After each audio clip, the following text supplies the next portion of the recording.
Somos o Sonoro Machine, un grupo musical de Ourense. Vimos tocando desde o 2007. Nada, estamos aquí na Casa Bella da Miadoso intentando gravar uns vídeos para o que vai ser o noso terceiro disco de estudo que se chama A Primavera ten que ser nosa. A primavera, bueno, ademais da estación, é ese momento vital para nós, para o grupo, para ese disco, no que bueno, pues, o campo persoal, a nosa vida florece, está verde, está húmida, cheira unha boa mañá, e quizáis con rayos de sol que che quentan, e entonces ese momento vital que tira para arriba. E por aí vai o disco. Fai 17 anos que nos xuntamos, fai 2 anos que o noso baterista, quen era o noso baterista, o Jaime Mateo, morreu, e deixounos aí, bueno, durante un Nadal, bueno, tivemos aí un momento vital complicado, e ao final, pois, así nas reunións que non ensaios, pois, de cháchara e de a ver que facíamos, se nos prestaba a continuar así, pois decidimos que sí, que tirar para adiante, a ver si éramos capaces tamén, porque volver a subirse a un escenario sen o Jaime, pois podía ser, e foi, de feito, o primeiro fai un aniño que estábamos casi pa subirnos aí ao Ouriense. Bueno, pois momentos aí moi emotivos e moi viscerais. Bueno, un ano despois aínda seguimos co recordo de Jaime, que nos acompañará sempre a onde vayamos e aí estará con nós. O Sonoro Machine é o grupo, así nos seus inicios, era un intento de emular as orquestas galegas que facían música tropical, ou as orquestas, as charangas, bueno, algo así. E aí, bueno, pues esas que eran como los Tamara e todos estos que cruzaron o charco a aprender a música tropical e trouxeron aquí as orquestas. Ali había moita tradición de nomear as orquestas como la Sonora Matancera, la Sonora no sé qué, la Sonora Ponceña, cousas así.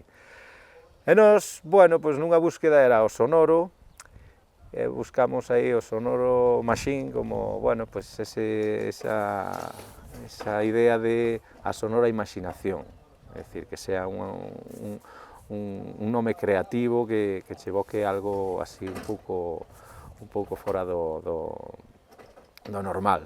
Non era tan tradicional como esas orquestas tropicais, pero era unha búsqueda deso, era recurrir a eses nomes, pero darlle un pouco, bueno, pues unha voltiña, e aí naceu. E para nós, ou polo menos para mí que son quen fai as cancións, a maioría das letras, é moi importante pois a resposta da familia, a resposta dos colegas, esa resposta no concerto que che volve despois do bolo e que che dicen esta mola, esta non mola, esto está guai, nesta bailamos de puta madre, e eso vai facendo, bueno, é o que buscamos nós. Non sempre, estes 5 temas que presentamos na primavera levan con nós un ano. Nós facemos o revés que a maioría dos grupos.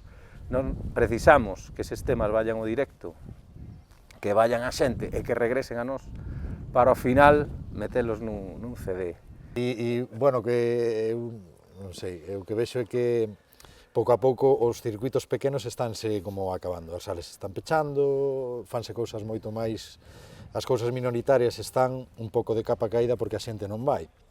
E o que hai que pensar é que a xente ten que ir máis, o concerto de barrio, o concerto de sala, o concerto un pouquiño máis cercano para darlle un pulo tamén a eses grupos que van tocar, que moitas veces son grupos locais, que de momento non teñen apoio, que ao mellor necesitan un pouco de feedback, de motivación, pois para seguir, para facer cousas, xa non é porque crezcan máis ou menos, sino porque realmente eso penso que é necesario para todo creador e non sei, e creador de música ou o que sea.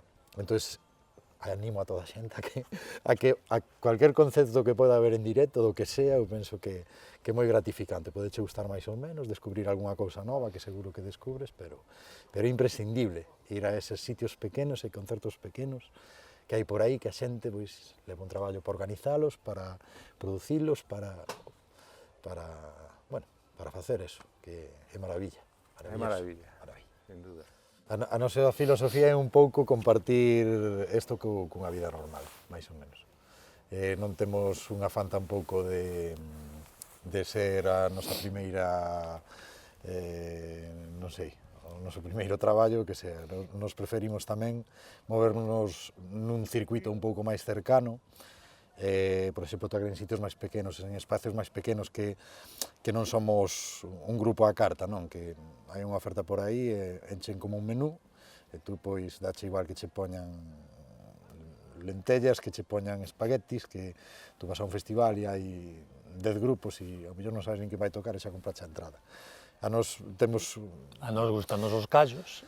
Gustanos os callos. Non vamos a calquera sitio. Entón é preferible tocar nun sitio pequeno donde esa xente demándate, o sea, ten un interés por ti totalmente directo. Eso pode ser desde unha asociación a unha comisión de festas ou un grupo de xente que te reclama, e eso realmente para nós é moito máis gratificante que poder ser parte de un mercadeo que nos respetamos totalmente, claro está, pero non compartimos a maneira o millor de podernos mover así, porque hasta nin nós podemos estar tan cómodos, pois, eso, con certos límites que pode ter o poder tocar nun sitio moi grande ou moi de masas ou algo así, pois nos preferimos estar un pouco a nosa bola, esa cercanía con a xente que te vai ver e que te demanda, eso que penso que é impagable. Da igual tocar para